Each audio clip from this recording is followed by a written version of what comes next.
গাইবান্ধা জেলা প্রশাসক gold cup football tournament 2025-এর শুভ উদ্বোধন অনুষ্ঠিত হয়েছে।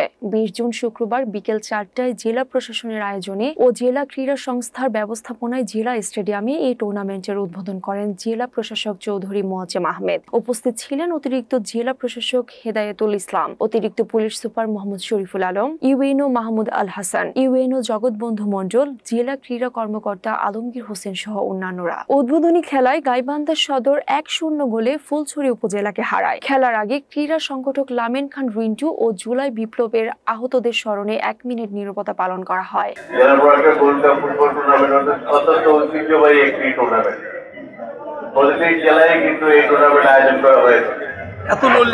আমরা যখন ছোট ছিলাম বা স্কুলে পড়তাম তখন আমাদের শহরেও দেখেছি এরকম জেলা প্রশাসক ফুটবল টুর্নামেন্ট আয়োজনে।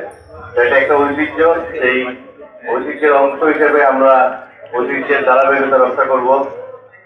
আমার যতদূর মনে পড়ে লাস্ট জেলা প্রশাসক গোল্ড কাপ এখানে উদযাপিত হয়েছে 2014 সালে। তো শুধু 11 বছর পর আমরা আবার আয়োজন করতে যাচ্ছি এবং এই আয়োজনের মাধ্যমে আমরা সবাইকে আমরা বিনোদন দিব, পাশাপাশি আমরা আমাদের গাইবান্ধার ফুটবলকে এগিয়ে নিয়ে যাই।